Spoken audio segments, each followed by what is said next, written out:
It's gonna. Hi, it's the Wrights coming to you live from our studio kitchen. I know you hate that.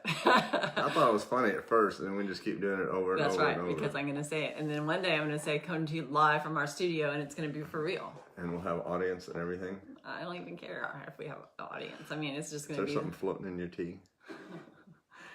No, Oh, okay. I hope not. It's just us on here right now, so we can. Okay. And now Hannah's Perfect and then timing. Perfect timing, yeah. Perfect timing for. That's our guard dog. Keep the studio guarded. Hi, Hannah. Hi.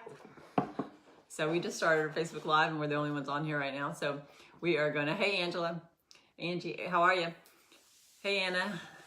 So we're just starting Facebook Live for tonight, and we don't really have a whole bunch of notes for tonight of what we were going to talk about because we've had just some things on our heart about marriage the last couple of weeks. It just seems like it's the new year, and everybody makes resolutions to, I'm going to go to the gym, and I'm going to start eating better, and we're going to save money. We're going to take a trip this year. We're going to buy a new car. I mean, there's all kinds of New Year's resolutions that people make, and we ended up sometimes falling short. And I just thought, instead of making a resolution, why don't we just say, hey, you know what, we're going to make a proclamation that this year we're just going to be kinder to each other and just be nice and that's what be we kind of talked about intentional. last week on the video, on our video. And so we've been talking about that. If you saw the video from last week where we talked a lot about New Year's resolutions and about just being intentional on purpose in 2019 and just being kinder to one another, just doing a new thing. But we've also started these Facebook Live videos probably the last couple months now. And we've gotten a lot of great feedback, but we've also gotten a lot of messages from people and people that we either run into in person or that send us private messages or text us, even, people that we know that are friends that are texting, people that are having issues. There's people having a lot of issues in marriage right now, and people are hurting and they're just going through some stuff. And so every week, we want to talk about different things, and we want to talk to you about personality types and tips and all these different things that we love to talk about.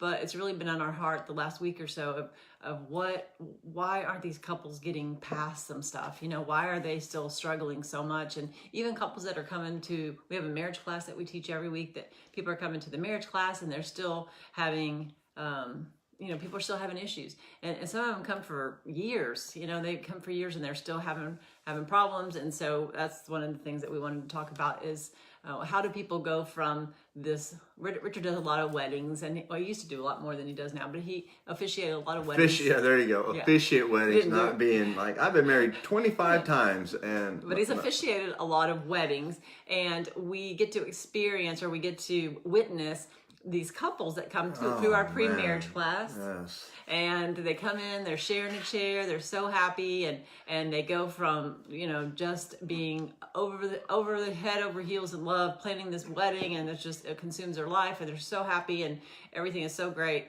to a year later, and then 2 years later, and 3, sometimes 5. Between that 3 and 5 year mark especially, they're falling apart, and now they can't stand the way each other breathes. They can't stand when we had one couple. We had one guy say, we were hearing Richard and Sherry talk, and we had our heads on each other and said, baby, Richard and Sherry, they don't know what they're talking about when it comes to us. We will never be that couple.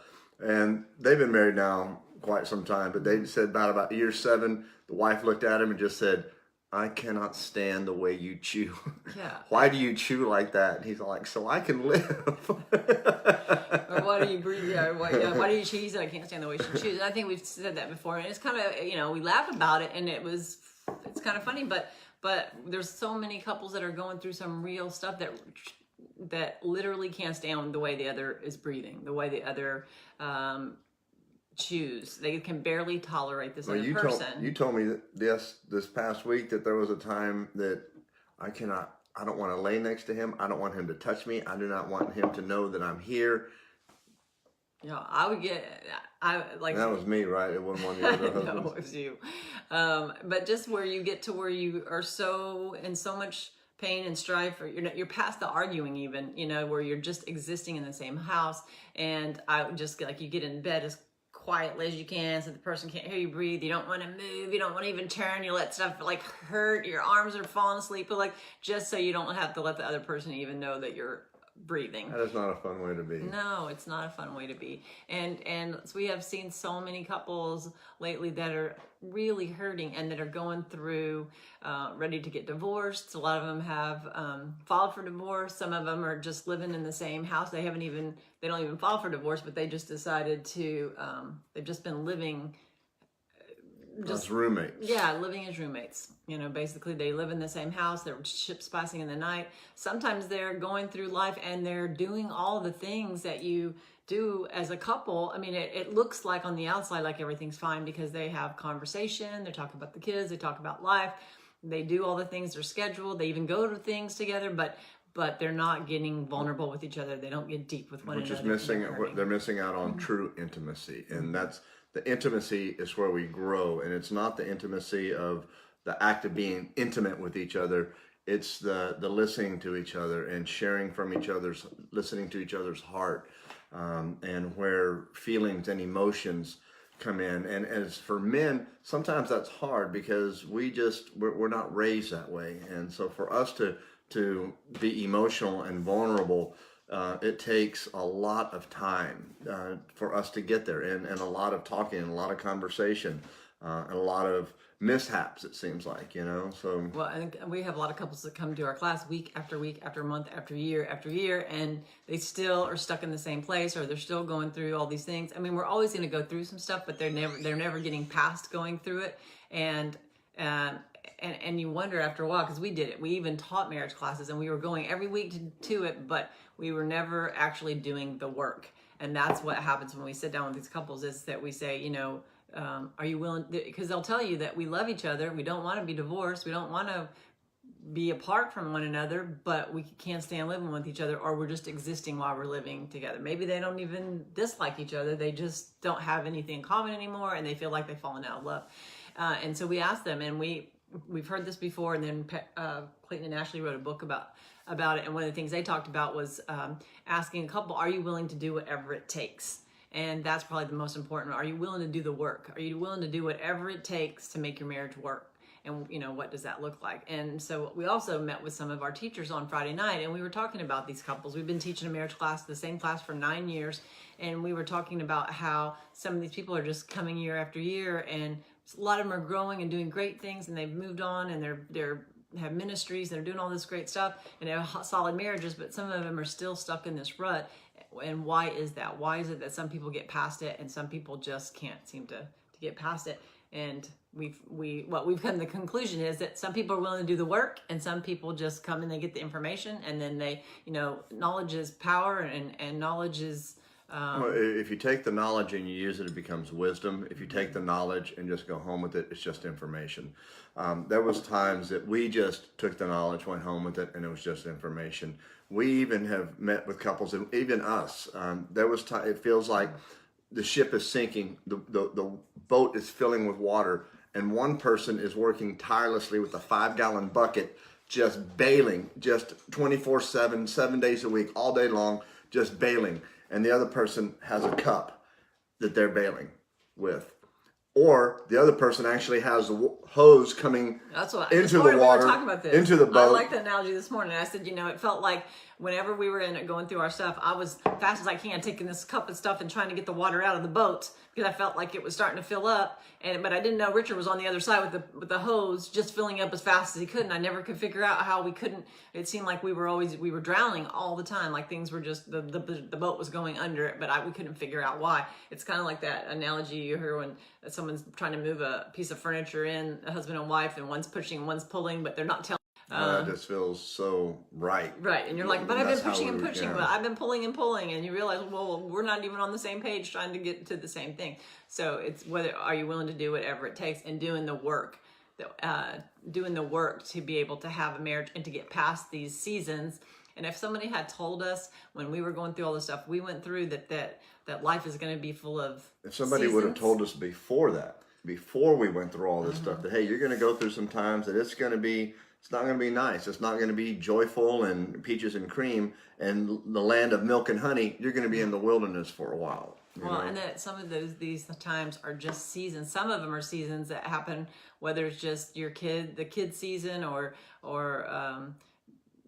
just different seasons of life, whether it's age thing, sometimes your parents are aging, you're taking care of them. I mean, there's so many seasons that come up during marriage, especially married over a long period of time, that are going to happen. And they're going to happen to all of us. Everybody's going to go through it. Hey, Steve and Rosie, how are you? And so we didn't understand about seasons. So every time something happened to us, or we went through something, So I was going to be forever. or we thought it was the end, and we thought it was divorce. Yeah. Like it was gonna never we were gonna get past it, and we were gonna get divorced because of it, because it was just always something hard, and we didn't know how to deal with it. And back then we didn't deal with stuff. We just buried stuff. And we would be quiet about it and just hope that it would get better. Let's just, because if we talk about it, we're going to get angry with each other. And if we get angry, then, we know that we can't go to bed angry. So, and we don't want to stay up and fight. So let's just not talk about it. Don't rock the boat. And don't rock the boat. And it's all just going to go away. It will just go away. Well, those problems don't go away. They get buried, and anything that we bury has a high tendency of resurrection, especially if it's an unresolved issue.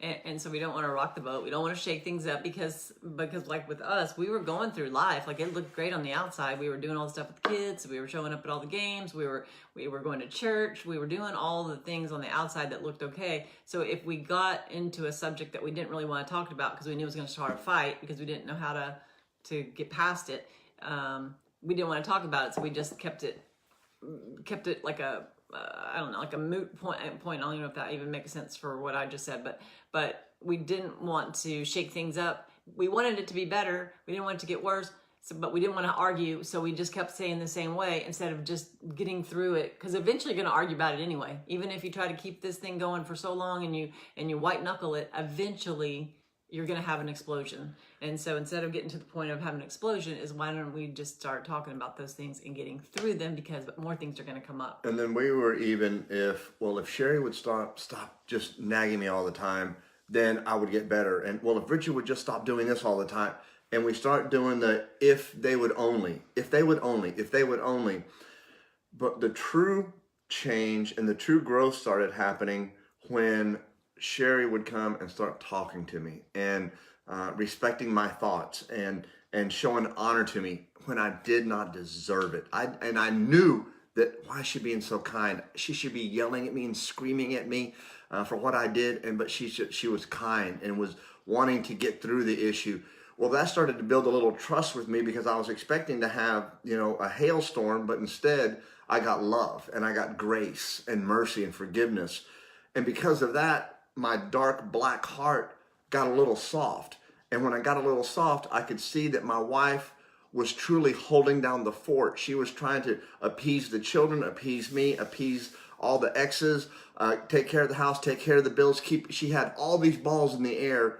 And what am I doing? I'm just throwing more balls over to her, And then I said, okay, I've got to be doing something to alleviate some of this. I got to carry some of it's not her house to clean, it's our house to clean.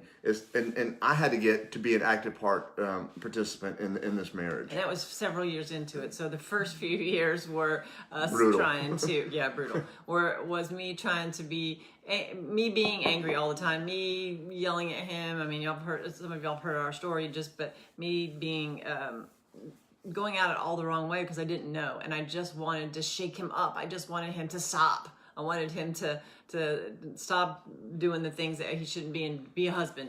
And I felt like, I'm doing all these things as a wife, like I'm Cinderella. I'm doing everything as a wife. You're doing all. But what I didn't realize was I wasn't loving him unconditionally. I wasn't doing what a wife is supposed to. I was doing all the things on the outside a wife does. Maybe I was cleaning the house and I was taking care of the kids and I was doing all the wifely things that my mom told me was what a wife did. But I wasn't loving my husband and respecting and honoring him, because I didn't think he deserved it. And so when we finally got to a point in our life where we had to just trust God, we knew that we were either going to get divorced or something had to change. And that was just trusting God and trusting the process. And God had a plan for our life that whole time. Like we didn't even know it because we were so busy in all this strife. But when we started to just trust God, and people are like, well, how do you do that when you're so angry or they're doing all these things? You got to trust God. That's when you got to take those things to God. He already knows everything. He already knows your heart. He just wants you to bring it to him. And when you go to God, I mean, I had nothing else. That's how I felt. It's like I had nothing else. And so when you bring it to God and you start praying, and we were going to church, we kept going to church every single Sunday, even though we were going through all this stuff in our marriage at home, we still went to church every Sunday. And being surrounded and with other believers and with the community, believe it or not, even though most of them didn't even know what was happening, little by little, those things started to change. And when I had to finally forgive him, have grace with him before I could even forgive him, and to love him and to honor him before I even thought he deserved it, was so hard for me, because I'm so, just a super control person. And so it was very hard for me to do that. But that was, part of me just was kind of like, I felt like I kind of given up. So basically what she's saying is she started to do things different. Instead of doing the same old things, expecting to have different results, we started using different tools that we were learning. And it was a process, because folks, you have to understand that what we're going through, this has been a lifetime of disappointment, a lifetime of hurt, a lifetime of grievance, a lifetime of letdown, a lifetime of pain, loss, just all of this. And the older you get, the more you have. And that's just the way it is. It doesn't ever go away. It becomes more and more and more. But the thing is, we learn to, do we carry this baggage with us, or do we unload it as we get it? Are we able to talk about it as it starts to happening? Are we able to talk about our feelings and our emotions? And are we able to pray about it? Are we able to work through these things? Because that's what truly a marriage is. A marriage is two broken people coming together and letting God be the center of it and work our stuff out, But most people, we get divorced before that beautiful thing even happens, because we just think, oh, I've married the wrong one. I've married the wrong one again. Instead of saying, hey, look at me. What is wrong with me? As a man, look in the mirror and say, look, what am I doing wrong? What am I not doing in this marriage? And once we start to do that, all of a sudden you will see, grace, from glory to glory, little changes will happen. And so even in year 6 or 7, when we were still wanting to think divorce was the answer, we would look back and say, yeah, even though it's bad right now, and it wasn't as bad as it was 6 years ago. And so let's just maybe keep going a little longer. Let's go a little bit longer. Maybe we're closer to getting to where we have a resolution in this, and we can start building our marriage instead of tearing it down. And so we want to encourage you guys. I know it just seems kind of like this heavy subject, but it's been on our heart, and we just feel like we get on here and we talk about all these fun things that we want you to do in marriage, and we want you, and we forget sometimes that we're in a different place than we were where some of you guys might be right now, or someone that might be right now, and they can't hear all the, go on a date night and do all these things, because they can't even stand be in the same room together with the other person. And so we want to encourage you that you have a 100% chance of making your marriage work. Your marriage has a 100% chance of working if you work it, if you put God in the center of it. Sounds like AA. For marriage, it's not like AA for marriage. It works if you work it. It works if you work it. But it's true. It can't be more true. What if they could have? Remember we said one time you could have a marriage AA, anonymous. Marriage anonymous, and like, hi, I'm Sherry. Hi, Sherry. I'm married. And that's how we felt for a long time. But when we started to do the work, so we want to encourage you to do the work, to do the things that we did. That people ask us, what did you guys do? And the difference, I think the only difference between us and couples that don't make it is that we were relentless, and we did not give up, and we just kept on putting baby steps. We started to take the focus off of each other and start putting the focus on the problem and the issues that we were dealing with, and truly just seeing how Satan is so crafty and so smooth and such a manipulator that he will even use my thoughts, and I will think that it's me coming up with these thoughts, but it's actually him.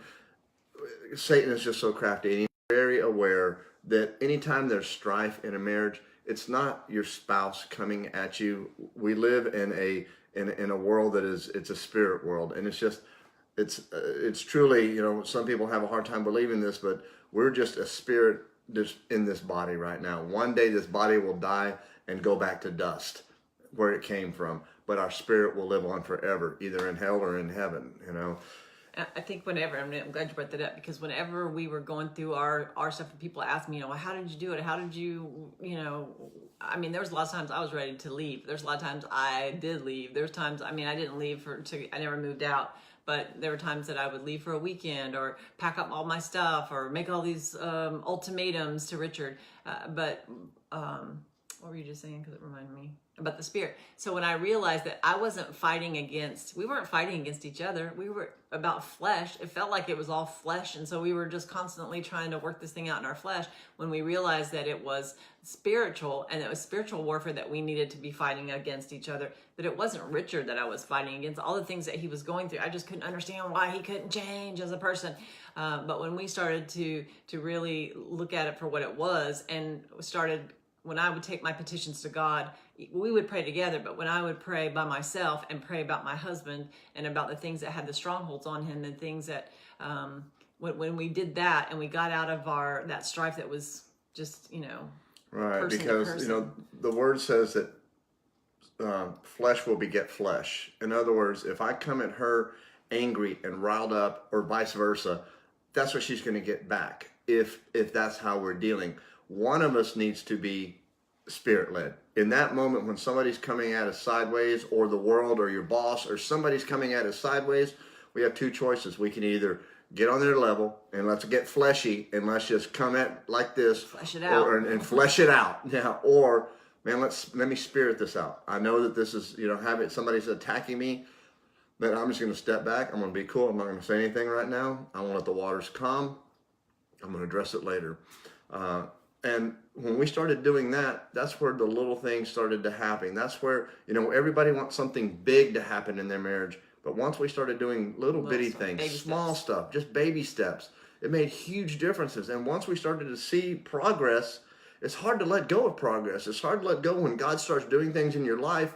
It's hard to let go and go back and want to even go back to the other way of living and the other marriage. Even though it was our marriage at the very beginning, I don't want that same marriage. I don't even want the marriage we have now. I want the one that God has for us in the end, because it just keeps getting better and better. And God has a plan for your marriage. He has a plan for your life, just like He had for us. And believe me, if He can use us, the two most broken people. Gosh. People see us now and they say, "Oh, but one guy told me, oh, y'all are too shiny to have a story that you guys have." We came from drugs, alcohol, pornography, broken marriages before this marriage. We got in here. This one they just were getting worse and worse as they went by. If God can use us and use us to be able to talk to couples and encourage couples, if He can He gave us the desires of our heart. He let us tell our story with comedy and just go around and tell the story to all over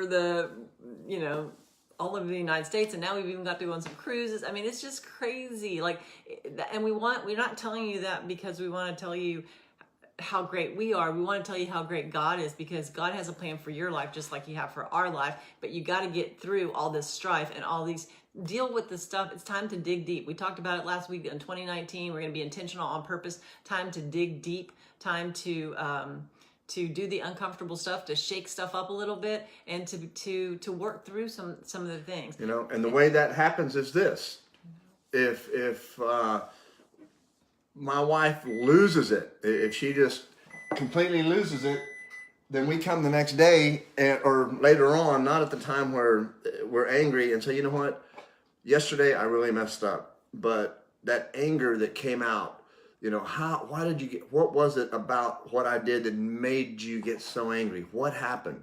And let's start getting to the why. Why does it happen? Because all of these are just triggers. Everything that we do in our marriage that upsets one another is a trigger. And I believe what God has done with marriage and what He wants to do is He wants to disarm the buttons. All right? Because Sherry knows the buttons to push on me that will take me from just la-di-da to, man, it's on. Bam. All right? Yeah. Bam. And I know the same ones to push on her. But what God tries to do is when I go to push that button, disarm it. It doesn't work anymore. That button is disarmed because she has a different reaction. And that different reaction will get a different reaction from me. So if that peace, love, mercy, grace action comes to the forefront, then all of a sudden it calms and it shuts me down, not in a bad way, but in a positive way, to understand that, wow, okay, what I'm saying, I think is hurting my wife. And I stop.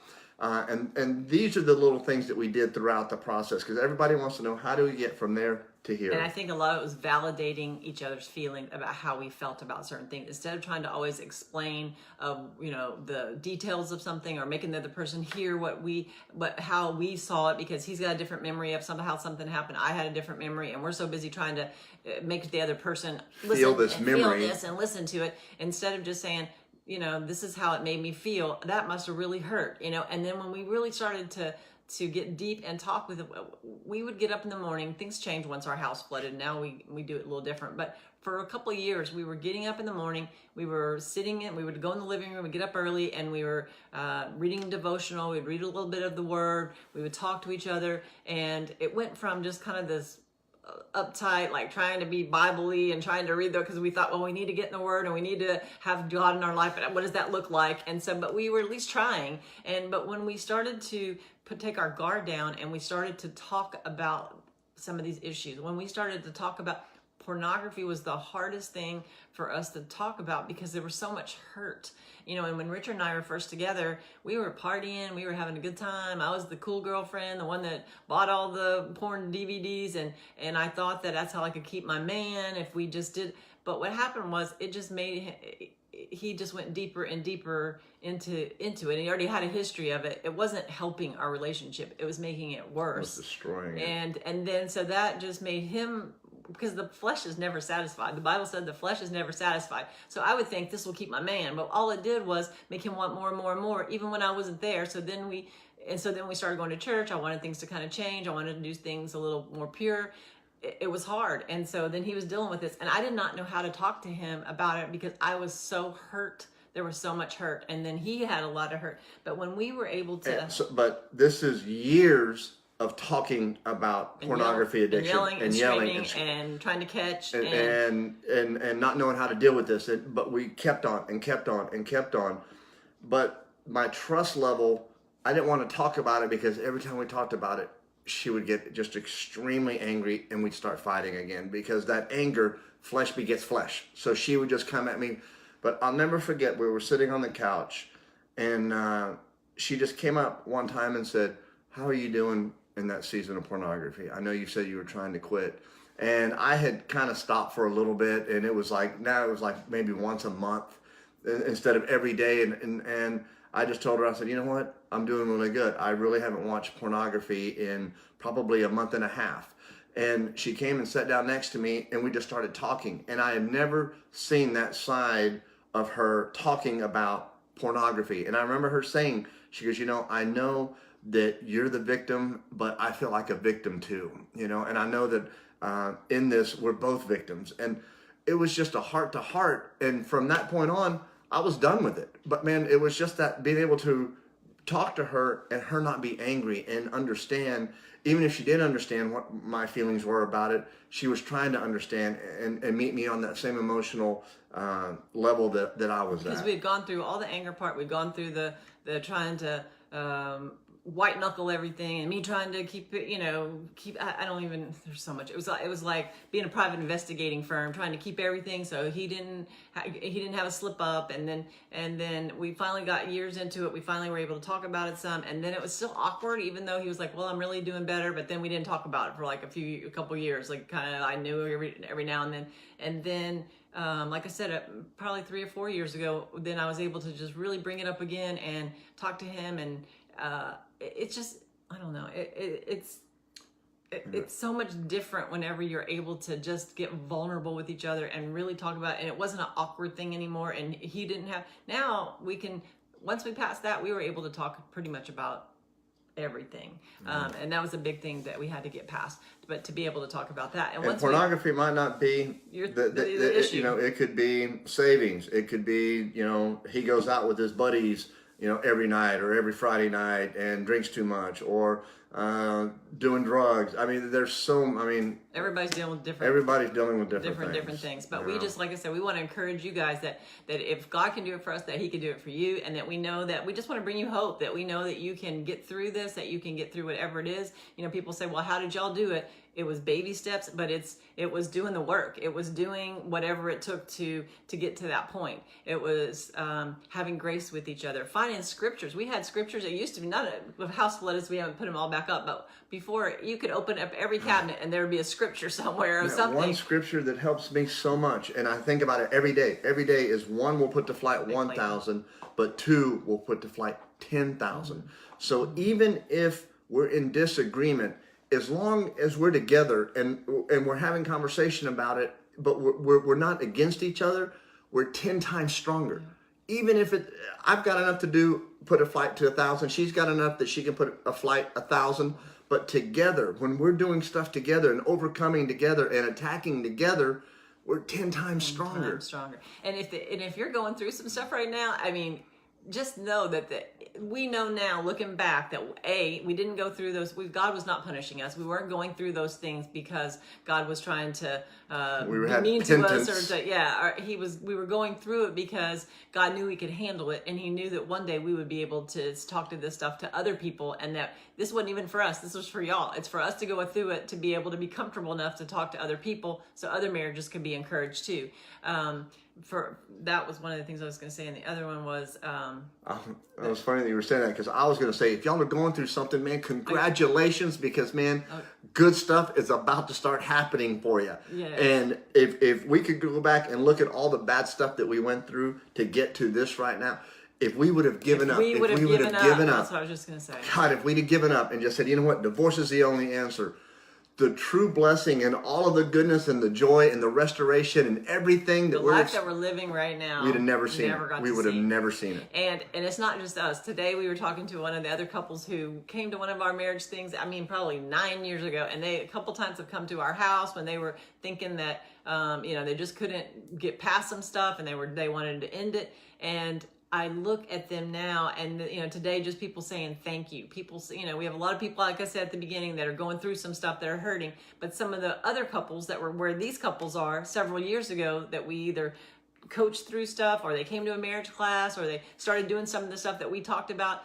and then today to hear the fruit and to hear about the harvest of it. That was so beautiful. And today we had one couple that we just love, and they were just telling us about these like exponential blessings that God had put on their life. And I think just 3 years ago they weren't sure that they could even blessings stay to married. where they're paying off homes, college debt, giving money to, blessing. Young couples. So, and God just no wonder the enemy tried to stop them. No wonder the enemy was trying to stop them in their marriage, because God had such a great big thing. But the enemy wants to keep you in this, and keep you in this strife, and keep you just your eyes on each other instead of off on God.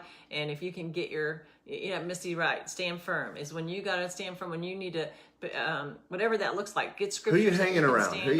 If you're hanging around couples and their marriages are sucking, and you're sitting around like, oh, marriages, get around different couples, all right? Divorce runs in packs. That's right. Divorce we know. Healthy marriages run in packs. Yes. And so we surround ourselves with good community. People ask us, what do you do? We pray with every single morning. We pray, we talk.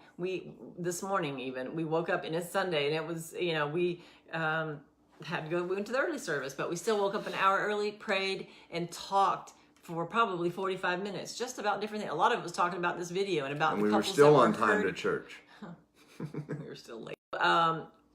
But we were talking about our heart, like, what are we going to talk about tonight? And we had prayed about it, and we kind of had other ideas of what we were going to do. But he was telling me about couples that he had been texting him, and I said, oh, I didn't even told you about this person and this person, and this message that I got. And so it was really been heavy on our heart today to talk to couples that are not in a good place, that are hurting, to just encourage you that it will get better. It can get better if you do the work. It doesn't get better on its own. Richard always says your marriage is going to get better, or it's going to get worse. It's not going to stay the same. And so you pray together, talk about things, get vulnerable with each other, be safe where the other person can come and talk. You want to be able to talk, but if you can't talk to your spouse because how they're going to react every time, react different. Do something different. React different than you've normally reacted to something. Surprise the heck out of your spouse. It surprised him when I didn't freak out and go, cray on him, ballistic, whenever he would talk to me about certain things, because it didn't work anyway. So when I started to have grace and mercy with him, when he started to apologize more and when we just started doing some, things different. But we got marriage help. We went to marriage classes. We still started go to hanging marriage out classes. together a little bit more. Started hanging out. We found good other people's marriages that had healthy marriages that we wanted to be like, and so we had them in our life. We'd invite them to dinner. We'd pay for them to go to dinner just so we could talk to them to see what did they do. We wanted some secrets. We had scriptures that we stood on. We prayed together. We said that prayed together. We listened to each other's heart, and we just trusted God. And a lot of it was together, but some of it was in our own private time, because even though I wanted God to change all these things about Richard, there was a lot of things. We point our finger at somebody, and we got how many of them pointing back at us. There was so many things that God, I had to change for God to be. Even if Richard had done all those things, I wouldn't have been the person he needed me to be, because I hadn't worked on me. So we're still a work in progress. So what happens when we do this? We start to grow together. We actually start to grow together, and the two shall become one, just like the Word of God says. The Word of God is never going to lie to us. It's never going to leave us wanting. It's going to leave us wanting more. That's all it's going to do. The only thing that I want to have an addiction to in my life now is the love of Jesus Christ, and wanting Him more and more in our life. Because I can tell you this, I came from the world. I came from pain, drugs, alcohol, pornography, doing everything that I wanted to make myself happy. And the only thing that gave me true happiness was the love of Jesus. Mm-hmm. Knowing what He did on the cross to take my sin for me so that I could live a healthy and whole and complete life in Him. It's such a, not even an even exchange. It's not even exchange. But what it's done is it's brought us closer together, and it's giving us a purpose to live, to not just to serve Him, but to serve others and to help others. And when we started to take the focus off of us and our little bitty world and all the stuff that was going wrong in our life, and started putting the focus on God and saying, hey, God, come into our life and help us with this so that we can get through this, so that we can see your blessing. Because when you're like this, you cannot hear from God, because He speaks in a very quiet, subtle voice. And so if there's a lot of anger and a lot of bickering and a lot of arguing every day, you're not going to hear from God. As soon as that arguing and bickering stopped in our marriage, man, we could hear crystal clear. And all of a sudden, dreams started to come out, and visions, and a purpose. And man, and now... And God has it for you too. That's what we always want to encourage couples, because we don't tell you our story to tell you, wow, how great we are. We want you to know that, I promise you, if He can take the two most broken people that we were, and that we still are, and we're still work in progress, but we're not where we used to be. We're every year it's a little bit better, a little bit more, a little new stuff comes up, new things we have to deal with, but at least now we deal with them. We're going forward. God's working on us. We become very self-aware about the things that we, just when we think we got to figure it out, we got to go back to the drawing board. We're trying to live unoffended with each other, with other people. From our great friend Pastor John Bowman, he said, live unoffended. Live unoffended. I thought, I'm offended that you asked me to live unoffended. That's how offended we were. I was raised in a family where everything was offensive. Everybody was offended all the time. I'm offended, you just asked me that. We want peace in our life. And there's just so much good things, so much joy, so many great things that can come to your marriage. We're praying for you guys every single day. We are praying for the audience, for the people that are listening. We appreciate you. We love to hear your stories. We love when you send us stuff that tells us to keep going and to encourage us, because we don't want to be just talking to be talking. We want to know that it's doing something. And we hear the stories of people that are hurting. And but all we know to do is tell you is that you have to do the work. That's all. You got to do whatever it takes. And I can't win the trophy for you. No. You got to win your own trophy. So anyway, so we're the Brights, and we're going to put this out. How can they contact us? They can. We have therealbrights.com is our website. So we come to your, this is not for the people that we see all the time, but people that don't see us all the time. We also are kind of funny sometimes, and we're not always this serious, but we do stand-up comedy. We do a comedy date night, and we come to churches, and we're getting ready to start doing a big thing called EXO Date Nights with Marriage Today. And so that's a huge thing, and they're about to open that up. And so we're going to have that with Sean and Lynette Reed. So that's really great. And we have a new YouTube channel. So we have a YouTube channel? Yes, we have you don't know how to turn it on probably, but we have one.